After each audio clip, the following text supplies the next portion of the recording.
lot all graded and tracked in, so made a big difference. I think we took down 38 trees, or 38 oak trees that we hauled off. So I kind of left these ones that he had marked. We'll see when they actually get the house and stuff laid out if those are able to stay or not. But it sounds like the same builder that I work for is going to be the one to build this house, so it may be a couple weeks or a month. We'll be back and get the basement dug, probably do the driveway first, at least on this side. I think it's gonna have a circle drive over there where the dozer is, where the other side will come out. But for starters, we'll get this driveway cut in and base rocked up to where the house is at, and then I'll get the basement dug.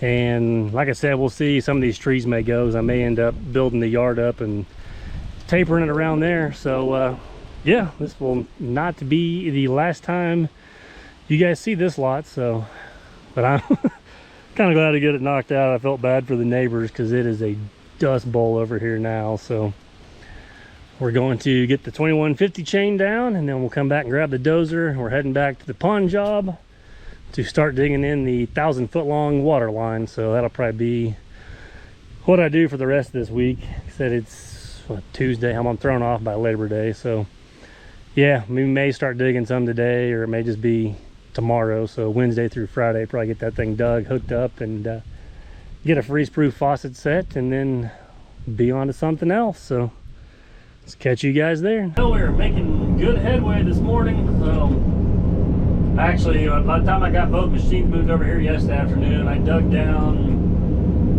just to that tree where it makes that curve. So the meter is going to be straight in line just to the left of that white flag. You may not be able to see it up there in the ditch. And I thought about running right along the edge of the driveway, but I don't know if they're grapevines or what they got planted along there. I was afraid I was going to get into those. So I tried to put it on that side, and I didn't want to dig through the roots of these two trees. So yeah, we're just kind of snaking it around. But it is extremely rocky. There's like, I don't know, 8 or 10 inches of, maybe not even that much, of some actual dirt, and then we just go to straight rock, which I knew that whenever they put the power in, and then that will actually stop. I'm trying to think. Well, you can kind of see that pile of rock, maybe another 50 feet, and then like it just switches over to dirt. So it's just kind of wild, but that's just how it was. So be a little bit of a slow go. I got the ripper over here too, where I can scratch this down a little ways and I throw it on just to rip through the rock a little easier. Yeah, once we get to that dirt, it won't be that big of a deal. That's hauling me some screenings so I can bed the pipe in with that. I'm gonna run 2-inch CTS on this job versus the IPS that I did on the last one that I didn't do a real good job filming.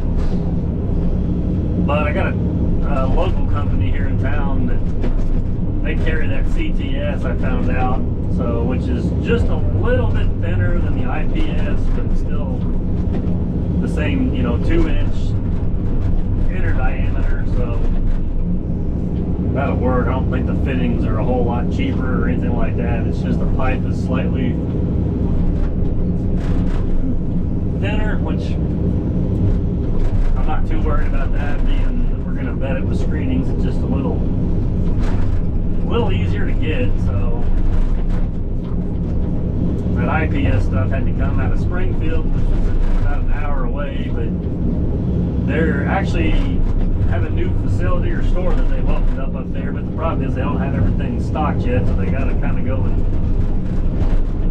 get stuff shipped in from other locations where these guys are wanting to work with me. So we're going to try the 2-inch CTS. We put it in a couple of years ago.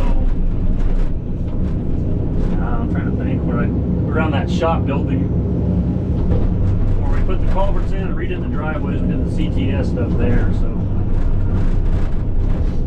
I got about 1,000 feet to run, and then I got one freeze-proof faucet we'll put up here by the house. But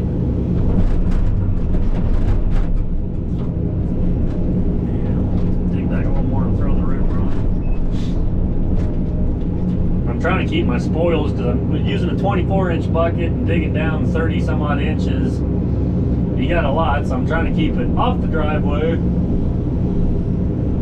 and everything to this side so we can backfill from the right, but we got the screenings kind of somewhat dumped in the way, but it'll all work out. We'll get it all cleaned up. This way it'll make it a little shorter run to backfill. I thought about just dumping everything up there and then loading it in the Hydrema and then running down here, but I think if we just kind of space out 4 or 5 loads of this stuff, we can use it up where we need to. And the screenings won't be as big of a deal once we get into the dirt. We'll still probably put 6 or 8 inches around it. This one here, I'll probably put a foot to 18 inches, and then we'll just take this rock and move it up by the house where we can use it to right backfill inside the garage, some around the house just to get rid of it.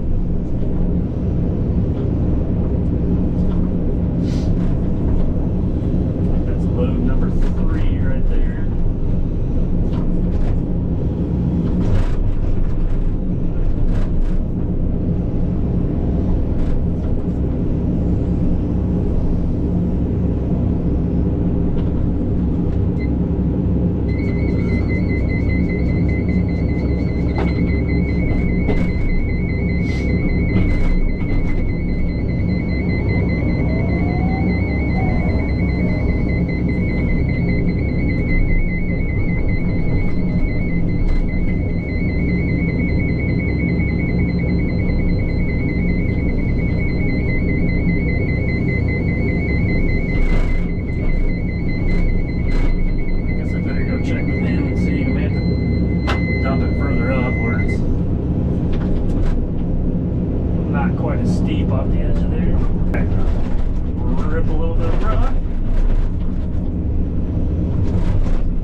Well, here is the completed ditch. So I think it's right at 1,000 feet by the time it comes from the meter and curves around to the house. So I probably dug, I don't know, 850, 900 feet of it today. Once it hit the dirt right here, it went a lot quicker. So then I'll grab the pipe in the morning, so I think it's all showed up. We'll get that put in there. Dad will probably come back with his loader. They'll carry the screenings down and bed it in, and then should be able to just get on the dozer and kind of backfill it and track it down. Kind of dropped the ball on you guys yesterday when we were installing the pipe. As you can see, I got the freeze-proof faucet. I got a shut-off next to it. Can't really see it down in there. And then, yeah, end of the line there with the shut-off. We got it bedded in, screenings, tracer wire. Dad started pushing some of this in. So, yeah, I apologize. I got here yesterday. I had two 500-foot rolls of the 2-inch CTS. I unloaded one at the end of the road up there, and then yeah, we just kind of jumped out and started unrolling it. Since I don't have a real trailer yet or anything, it's a little more of a pain. So we got the two rolls unrolled, and then my truck was down at the other end and hooked the two together with the fittings. There's just one, it's two 500-foot rolls, and it wasn't even quite 1,000 feet. It's like it's like 970 something. I think I had 20 or 30 feet maybe left over. So yeah, I just had the one fitting. We got it bolted together, and then got everything thrown in there. I had to run back to town to get some more parts. I didn't have the right deal to reduce it. So then Dad stayed here and started pushing the screenings in, and then by the time I got back, I just worked on putting this part of it together. There's a T down here. I did take a couple pictures. So got a T, and then it's inside that 2-inch line, reduces over to a 1-inch or 3/4, which goes to that, and then down to this end. So yeah, I keep thinking I'm gonna like show you guys all this stuff and forget, but this is what kind of the fitting here will look like, and they can put their 1-inch PEX right in there.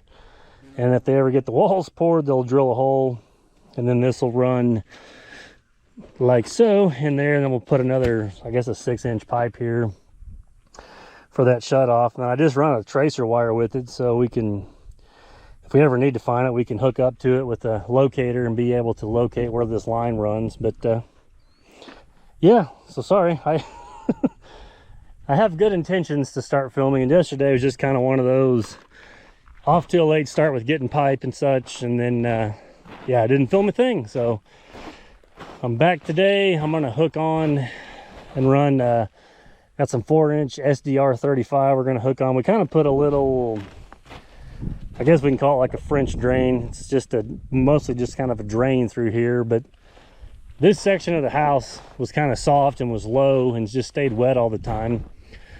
So the builder threw some pipe in and put some clean rock, and it starts, I think, somewhere about where I'm standing. But this whole section, you can see the footings a lot lower right there, just because it was a soft area and it was always wet. So I just kind of got a ditch dug that actually daylights out to the pond. They put a perforated 4-inch pipe in there and then clean rocked it. And then I'm going to switch over to solid pipe, so we won't actually have to run the clean rock all the way out. I think that's their first piece of solid pipe, I believe. And then I'm going to hook onto there, and then that way I can fill this back in and get rid of this, and what water will, you know, if there's any water underneath here or whatever that surfaces on here, we'll hit that clean rock, find that pipe, and then kind of daylight out to the pond. But once I put that in there, I can pretty much take all this dirt and kind of fill this back in a little bit. I may leave the concrete guys a little bit of a ramp, but they said they didn't really need like this access road, which now you can't use it anyway since I've got another trench down inside of it. So yeah, I'm gonna work on hooking that together, backfilling that, and then we'll start, probably just take the dozer and run down my water line and try to get it backfilled and tracked in, so, and do a little grading. But yeah, this is what I'll do the rest of the day, and probably finish it up tomorrow on trying to get that cleaned up. I'm gonna go ahead and track in and clean up the power line. They didn't do a real good job on that. And then probably up there is where I started digging. It's more rocky stuff. We'll